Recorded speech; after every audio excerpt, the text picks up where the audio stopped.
extra, read all about it. Get your copies while they last. Stop the presses. And now for something completely different.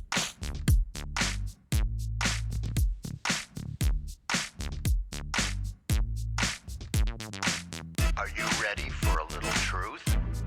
Are we not entertained? Wisdom is the proper use of knowledge and experience. There are no safe spaces here. The truth shall make you free. It's showtime! So you want the truth, but can you handle the truth? Well, here's another fine mess you've gotten us into. Now that's entertainment.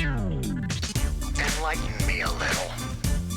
What you say is quite logical. And what did we learn?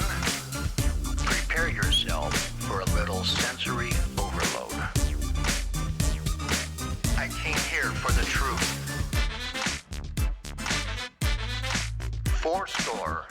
7 years ago. Stand by to roll show intro. Roll show intro in 3, 2, 1, go. This is the Craig L. Hayes Show.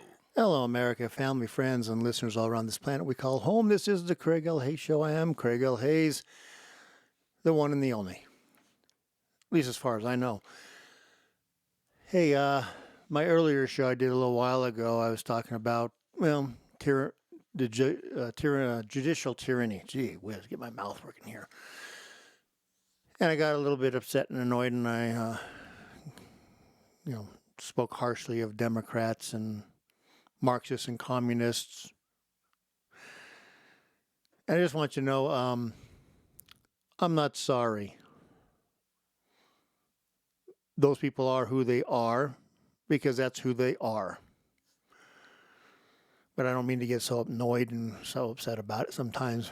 But, I just don't like I don't like bullies. I don't like people destroying my nation. I don't like the destruction caused by a party or an ideology. Therefore, Democrats, basically, I have no use for. Sorry, that's just who I am. Pretty much black and white on this stuff. I'm a constitutional conservative libertarian.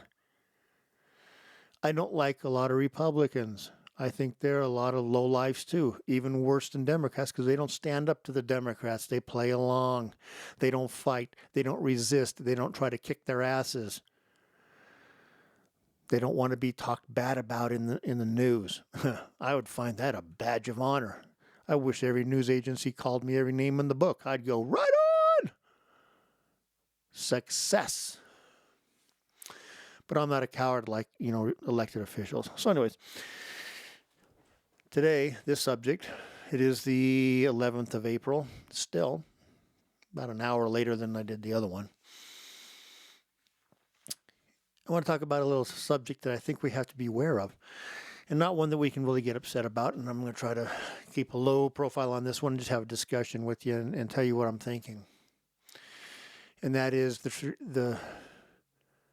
what are the steps or the 3 steps or 5 steps or whatever of a nation as it rises and ascends, and then what happens and causes its decline.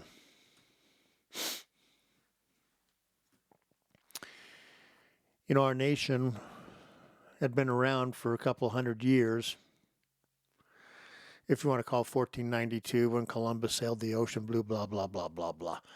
Well, people didn't start coming here till around the 1500s, and so if you want to go 200 and basically 70, we'll call it 1500 to 1776, when we finally decided we were going to throw off the shackles of tyranny by King George and get away from England.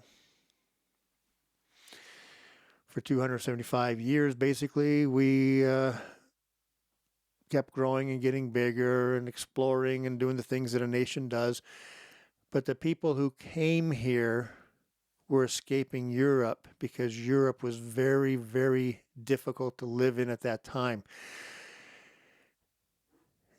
Europe is basically a continent that was run then, and it still has a lot of that same feel, by royal families who are all inbreeds, who are all cousins and aunts and uncles and grandparents or whoever they are. They're a bunch of inbreeds, and they just continually married off, their cousins to this cousin, that one to that, disgusting. Because, they thought that they were superior beings in so many ways. Because they were royal.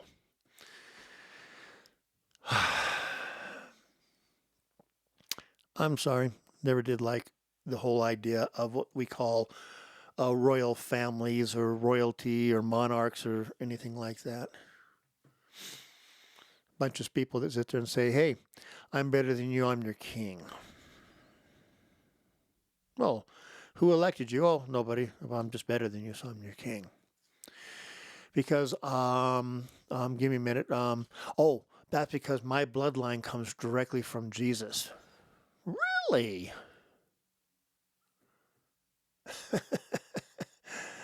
Wow, that's so interesting. Wasn't Jesus over in Jerusalem or whatever? Weird that you got a bloodline that came over from Jesus. I'm sure his wife or wives and children and grandchildren would sit there and go, what? But anyhow,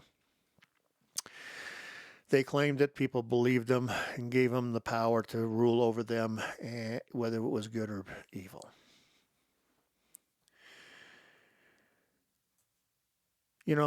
England didn't do one or two things that caused our nation to finally go to war with them and declare our independence. There was a whole bunch of things.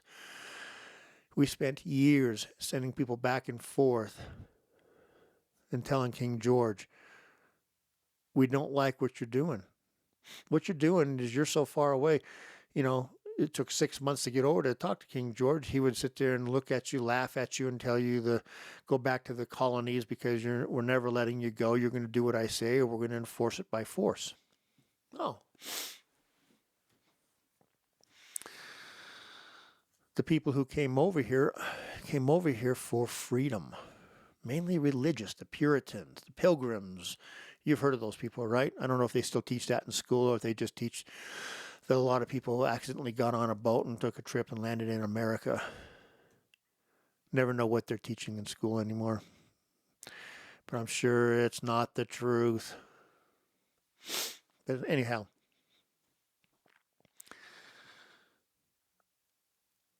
there was a revival. They believed in liberty. They believed in freedom. They could read the Bible and understand that there is liberty within the pages of the Old Testament and New Testament. Yes, there are kings. Yes, people were subject to kings.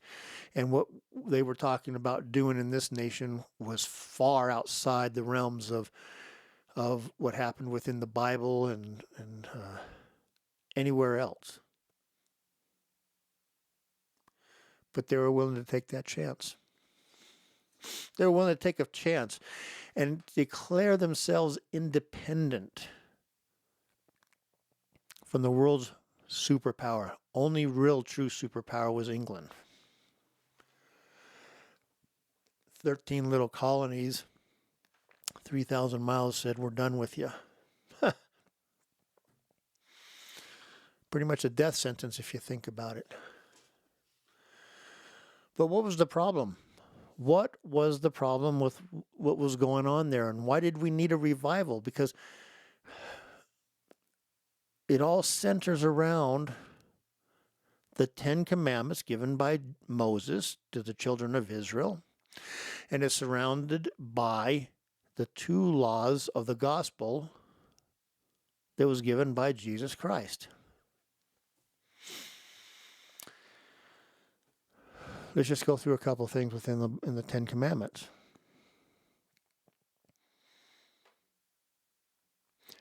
One of the base commandments was, thou shalt not steal, thou shalt not covet. We have too many people in this country that like stealing, and they covet other people's possessions. We call them politicians. We call them Democrats.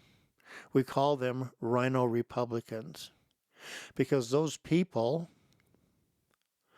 sit there and decide that Americans have too much of the stuff that they want, i.e., too much money coming in, and we need that money. Why do they get to keep their money? Why do they get to use the money they earn for what they want to? Why do they get to do things like that? We want that money so we can spend it on things that we want to. Are you getting a picture here? But you're not allowed to have it. So we implement what's called the 16th Amendment, and we put an income tax. And now, not only can they covet, not only can they see people's possessions that they want, they can do two things. They can steal it because of taxes, and they can enslave the people, which is what taxes are. Income taxes are slavery. So, let's just look at it very simply like that. So now you have people who covet other people's possessions and by law now can go steal it. What other commandments can you possibly break in a situation like that? Oh, let me see. Oh, people can resist you and not want to pay those taxes and fight you about them. So what do you have to do? Oh, you have to kill those people. Yeah, there we go. There's the murder part. Thou shalt not murder. See, thou shalt not murder, thou shalt not steal, thou shalt not covet. See where our nation heads after it's had a revival? And if we were going to be a true nation, and I don't want any nation to be a nation that's based on any religion other than Judeo-Christian beliefs, definitely not Islamic beliefs. Islamic beliefs are a cult, and we got nothing to do with that. But anyhow, Judeo-Christian beliefs, that's what we want to go. And the greatest of all those commandments is this: love God with all your heart, mind, and strength, and love your neighbor as yourself. Those are the two great commandments that you wrap everything in the Ten Commandments into, and that's all there is to it. Jesus cut down 10 commandments to 2. If you follow just those 2 commandments, and I don't care if you're Muslim, Hindu, Buddhist, atheist. Well, if you're atheist, you don't want to love God, but you can follow one of those, and that's love your neighbor as yourself. And I know a lot of atheists that do just that. Wonderful people. More Christian than a lot of Christians I know, because they love taking care and helping people. They love their fellow man. So we can live in a life that's like that, and we have a strong upbringing in that. But eventually we're going to rise, and we're going to get powerful. We're going to get strong. We're going to want to do things. And the temptation is to do what I think we're doing a little bit right now, not like we're doing it under the guise of we're sending militaries to take over, but it's called building an empire. Step 2 is building an empire.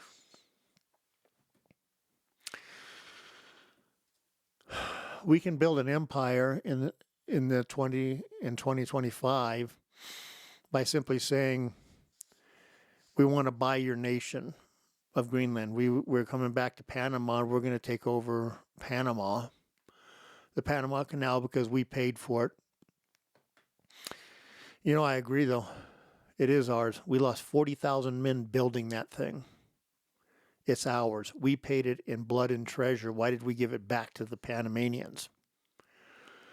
We need to take it back and make sure China has no access to it whatsoever unless we want them to.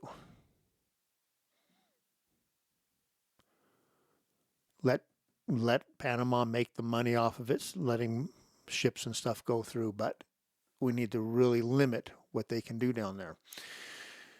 So we build an empire. We'll look at Gaza. We want to build and develop Gaza.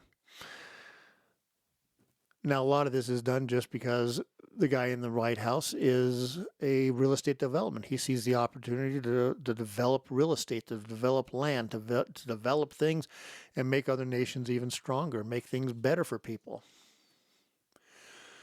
But I still think it leads towards the hint of empire building. We don't want to have an empire. We want to maintain our constitutional representative republic.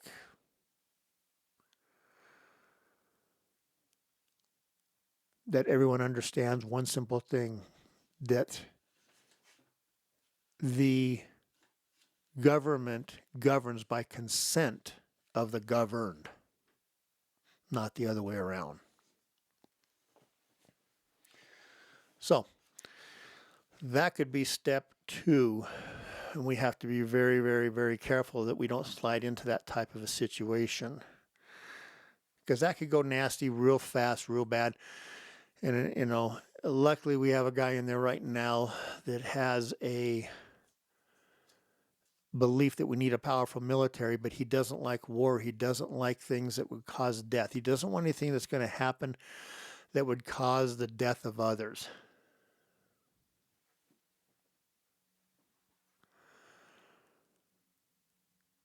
So we're not going to use the military to build an empire other than to secure the nation and our territories. That's okay. We can invite other people into our nation. Do we really want Canada, though? I don't think so. Canadians have lost their minds more than people over in Europe. Canada belongs over in Europe. I wonder the way we could ship it over there or something. I don't know. But step 2 is building an empire. In a lot of ways, we already have an empire.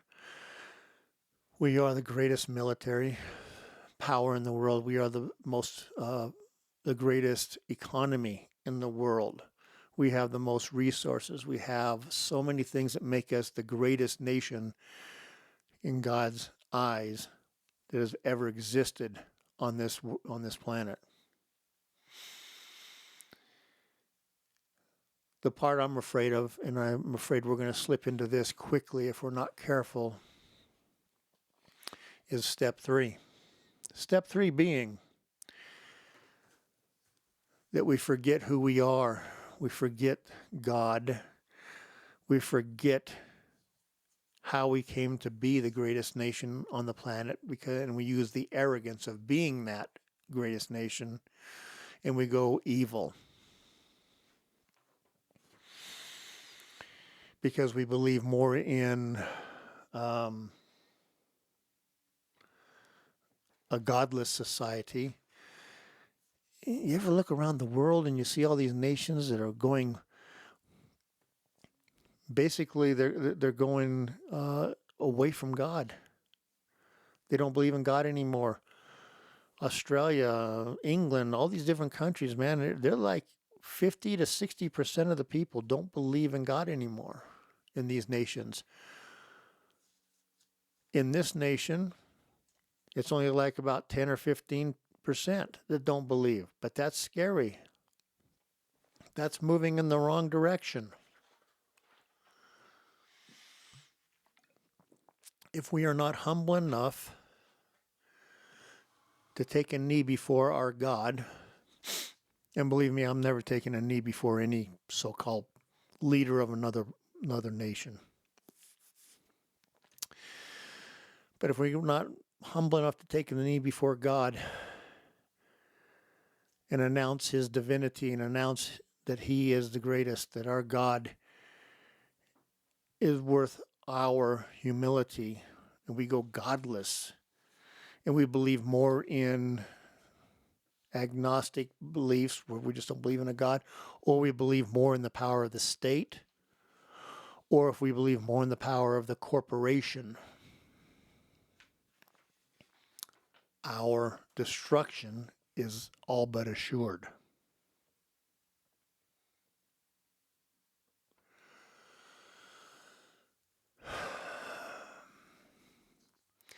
You can be a covenant people and still be destroyed if you go evil. Ask Israel. Israel is God's covenant people. When they followed God with exactness and they sent their prophets with the Ark of the Covenant before them, no nation or whatever you want to call all throughout the land of Canaan could stand against them. Then they became a nation, a powerful nation. They too then slipped into idolatry, fell away from listening to the words of the Lord. Persia conquered them. Babylon conquered them and enslaved them. Greece conquered them. Rome conquered them, then scattered them all over the north. And it wasn't until almost 2,000 years later that they became a nation again. Just because you're a covenant people doesn't mean you cannot be destroyed, meaning scattered, brought down to humility and scattered, not every single one of you murdered. Governments do that stuff.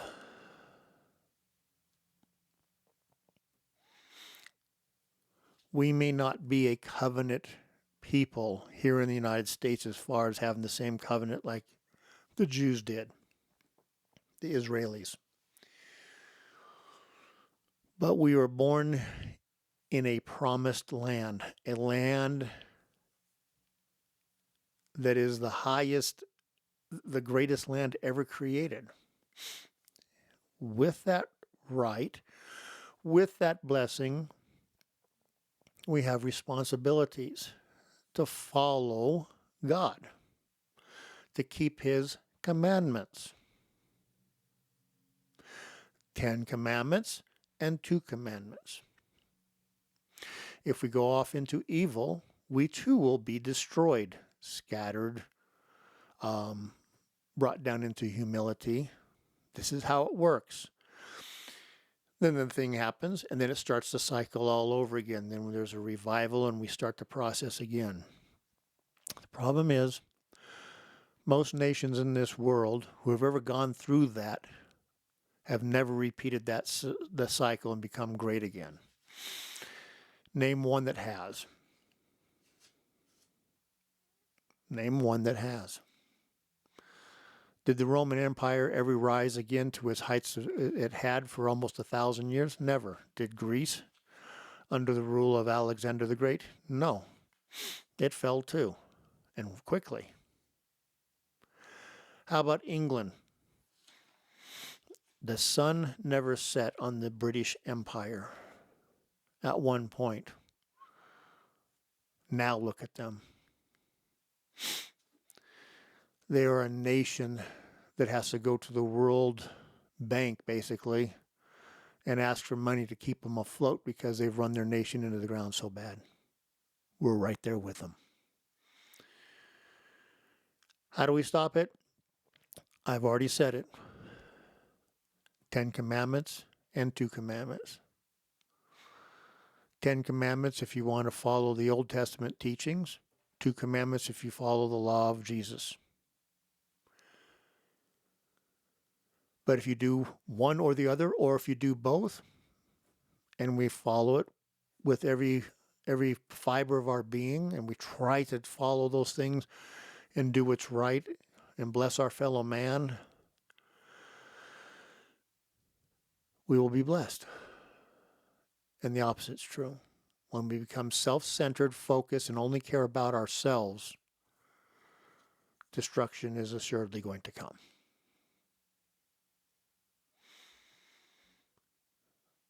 What are we going to do? Well, I know what I want to do. I vote for let's stay strong in the Lord.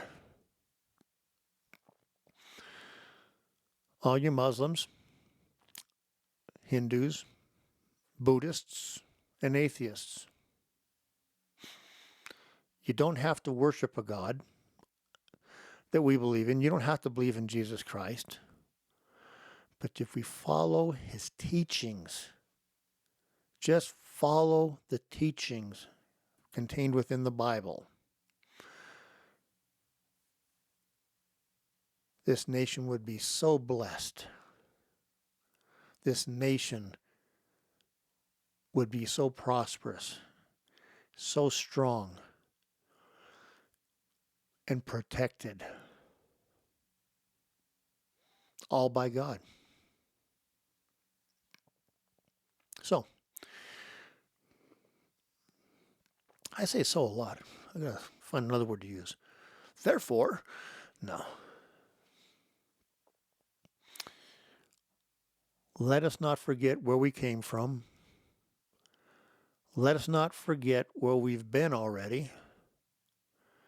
Let us not forget how we are living today. And let us not forget that how we live today will determine our future.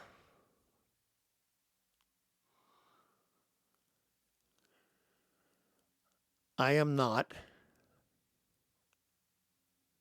a prophet speaking, of all these things. I'm just a guy that's looking at history and saying, here's what happens when you do these things. History repeats itself. What was a line from somebody I heard one time? History not only repeats itself, sometimes it rhymes. All right, people have way too much time on their hands to make funny lines like that, but they are funny. Anyhow, people, stay strong. Let us not go down the path of building an empire just to build an empire. Let us go and continue to make our nation strong, that we may help others. Let us go and seek wealth, that we may bless the lives of others. Let us protect liberty, that all can have liberty one day. Let us protect our rights and understand that all mankind has the same rights as we do, as listed in the Constitution of the United States. They have them because God gave them those rights, but governments interfere with them.